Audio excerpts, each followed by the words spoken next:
Bem-vindos ao segundo vídeo do canal Foca nos Nerds e hoje nós vamos falar sobre uma obra clássica, uma obra perene. Aí ó, você vê que o cara foi influenciado por Milton quando ele usa a palavra perene. Pô, bullying, isso é bullying.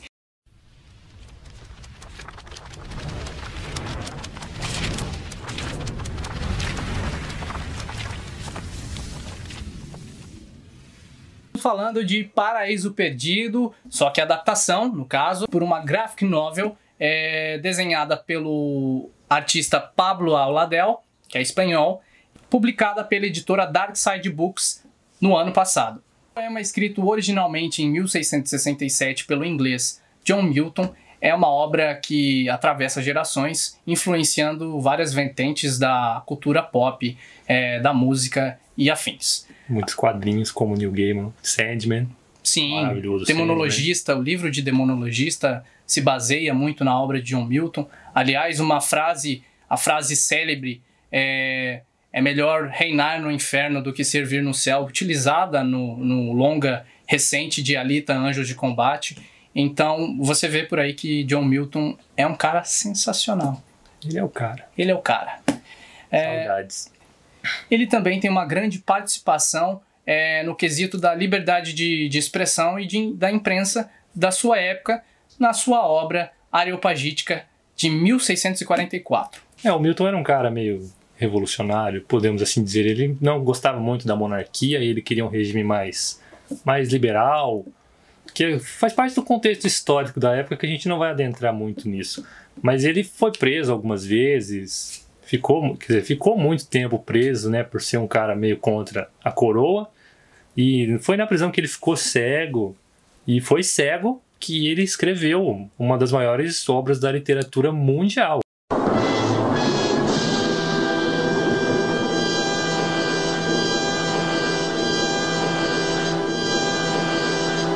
Você vê a genialidade do cara, né? Porque tipo, a gente escreve, nós escrevemos coisas, e quando a gente está escrevendo, tipo, já é difícil você pensar naquela história quando você está digitando. Imagina a mentalidade desse cara que ele simplesmente ele ditou a história. Ele não precisou, ele não estava olhando, escrevendo, relendo. Ele estava com a história na mente e simplesmente falou. Sim.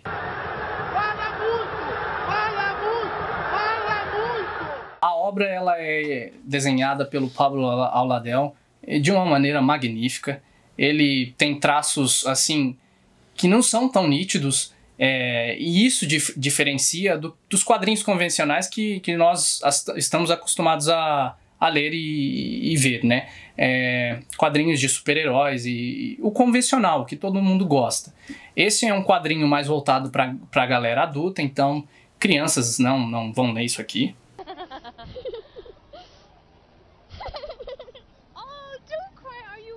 Eu gosto muito das cores utilizadas nesse quadrinho. E por quê? Porque a obra ela é digamos, um spin-off, né, do livro de Gênesis. Então, ela é uma coloração, ela tem uma coloração assim que muda com uma força. As cores ajudam a contar a história, né? Isso. Por exemplo, quando eles estão no inferno, por exemplo, quando Lúcifer e seus seguidores, ou Satã, como você preferir, eles estão no inferno. Não prefiro o Satã, tá? Cada um, né? A gente respeita. Não prefiro. Eles utilizam cores mais escuras, cores mais frias, né? Mais densas. Enquanto nós temos a brigada de Deus junto dos seus anjos celestiais, são cores mais claras, com uma beleza, sabe? Diferente.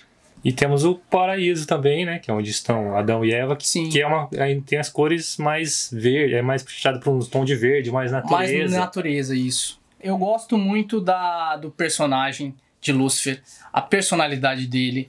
Ele é um cara, assim, que dá até para se apaixonar, né? A gente sabe que ele é um cara ardiloso, que ele é um cara que gosta de umas tramóias aí, mas ele é um cara que é melancólico. Dá pra você ver a melancolia nele. Ele é mesquinho. Tudo bem, mas eu sinto uma empatia às vezes pelo personagem. É como sentir empatia pelo Thanos, sei lá. Então, mas o Thanos tinha razão. Sim, mas eu gosto até do personagem. Para de defender o demônio, né, Andrew?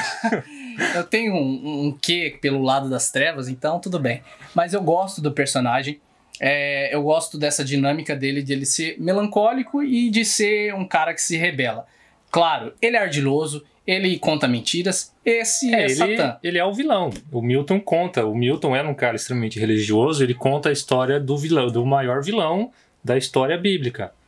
Tipo, ele não destoa disso. Ele segue mostrando, olha, esse cara é assim, ele é um cara mau, mas ele é assim por causa disso. What's your name? Lucifer.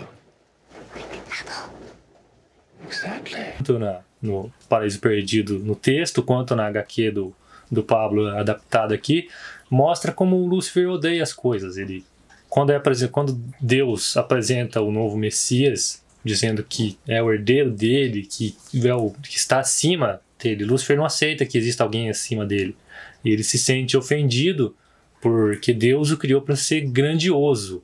E ele quer ser grandioso, ele não quer ser inferior. Até no momento que ele sai do inferno e vai para a Terra corromper a humanidade, tem um monólogo dele que define totalmente o que ele é. Ele questiona Deus porque fez ele tão grandioso. Ele queria ser menor, ele não queria ser aquilo, porque talvez ele não despertasse nele a ambição de ser maior do que Deus, de tentar criar uma nova vida, de questionar o Messias. Essa personalidade dele, ele também passa esse ódio para a humanidade. E quando ele chega no jardim, ele vê que Deus deu tudo para eles e ele foi jogado no abismo. A humanidade tinha tudo à sua disposição, uma natureza farta, boa comida, uma boa vida, e ele percebe que tudo que Deus pediu em troca por tudo isso é que eles fossem obedientes e que não comessem o fruto de uma única árvore. Era só o que eles tinham que fazer. E é nisso que ele vê uma oportunidade de corromper a humanidade. E é muito bom essa história, que ela começa já com os anjos caídos. Que ela não começa te contando. Até no Paradise Lost, no poema original do Milton, ele começa com os anjos caídos. Cerca de 1/3 dos anjos caiu com Lúcifer. E é muito interessante ele começar por aí, que ele te deixa meio perdido no começo da história, você não entende direito, mas ali nas profundezas do Tártaro, você tem uns diálogos extremamente ricos e interessantes, tanto na obra original quanto no quadrinho, onde os anjos, agora demônios, começam a discutir o que eles vão fazer. Que daí tem um debate meio político ali. Tem um deles lá que ele é o mais loucão, ele fala assim, eu quero sair na porrada agora, vamos catar todas as forças, vamos subir lá e bater em todo mundo. Eu acho que ou é Moloch ou é Mammon, eu não lembro agora. Aí tem os outros que são mais ardilosos, mais políticos, que eles sugerem que eles façam uma coisa não para encarar Deus de frente, mas para machucá-lo fazendo outra coisa. Aí acho que é o Belial ou Beelzebub que sugere uma nova terra com uma nova criatura. Ele propõe que os demônios vão até a terra e corrompam essa nova criatura, para que eles ganhem espaço nesse novo mundo, para adentrar a maldade nesse novo mundo. Essa obra do John Milton, tanto essa HQ do Pablo quanto o poema original do John Milton, tem influências muito fortes do Dante, da sua obra A Divina Comédia. E a gente pode perceber isso até na troca de cores, que são cores mais escuras que demonstram menos esperança, e tanto nos diálogos dos demônios ali embaixo, que alguns deles estão sem esperança, que já remete àquela frase icônica da Divina Comédia: abandonai a esperança, ó vós que entrais. Vamos abrir as portas da esperança. Gostaria de falar um pouco sobre a caracterização com relação ao lado do bem. Ao lado onde temos Deus, Messias, temos os anjos celestiais, Adão e Eva. Bem, eu acho que é uma representação da luz, né? Acho não, tenho certeza.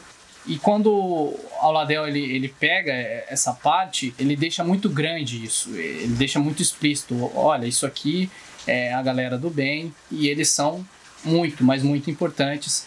Até mesmo quando você vê, por exemplo, a figura de Deus, que é retratada aqui, eu não sinto como o Todo-Poderoso, eu sinto como, sei lá, um aristocrata, um filantropo, algo assim, sabe? Que tem um conteúdo inestimável. Genius, billionaire, playboy, philanthropist. Então, eu gosto também da caracterização de Adão e Eva. Adão, quando ele é retratado pela primeira vez, você vê um personagem solitário. Você não vê ele contente com tudo aquilo. Ele, tudo bem, ele tem tudo. Ele tem tudo ao seu dispor. Os animais, a natureza, tudo para ele. Unicamente e exclusivamente para ele. Só que ele se questiona a partir do momento onde ele vê os próprios animais tendo, sabe, se relacionando com outros animais em parzinhos, macho, fêmea, ele se sente um pouco isolado, um pouco solitário. Então ele pede a Deus que o envie, né, uma companhia.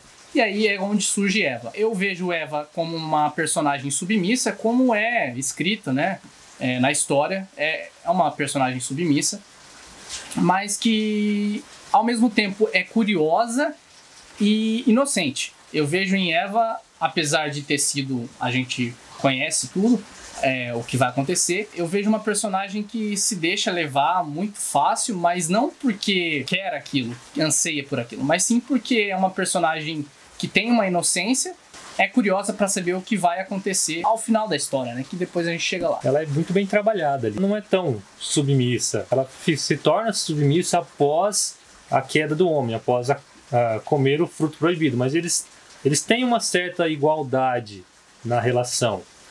Tipo, ela tem uma opinião muito forte em alguns momentos. Principalmente quando Rafael vem avisar para eles que Lúcifer está no paraíso e quer corromper a humanidade.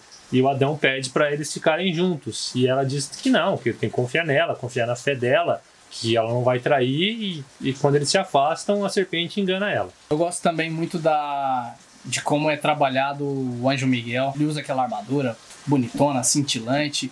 E quando chegamos em uma batalha, sabe? Onde temos de um lado o protagonista, o antagonista, onde temos o Lúcifer e o Miguel, espada flamejante.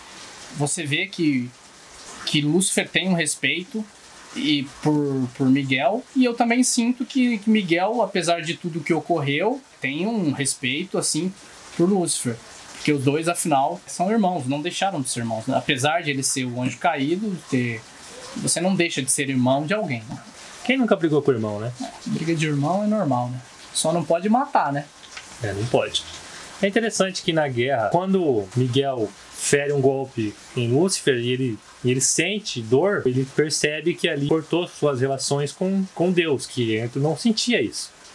Ele foi ferido pela primeira vez. Até tem um papo sobre isso depois, onde eles resolvem pegar armas mais poderosas, descem as profundezas do Tártaro, criam novas armas e voltam para dar o ataque decisivo. Essa batalha final. A batalha final. E essa batalha final, o mais interessante dela é você ver que o exército infernal tá conseguindo bater de frente com o exército celestial. Só que aí, Deus fala assim, vai lá. Ele já tinha criado o Messias, o Cordeiro, né? O Cordeiro de Deus. E ele fala assim, vai lá, resolve a parada pra mim. Ele vai lá, o Messias, e chega. E quando chega, meu amigo, ele chega destruindo tudo. E quando Lúcifer se depara com Messias, ele fica amedrontado, porque ele sabe da imponência, da força, né, do único Filho de Deus. Então, é isso aí, não mexam com o Messias. Ele fica amedrontado, a cara de susto dele é impagável. Eu fiquei por tempos assim olhando aquela imagem, porque o Pablo retrata isso de uma maneira muito bonita, e é isso, é sensacional.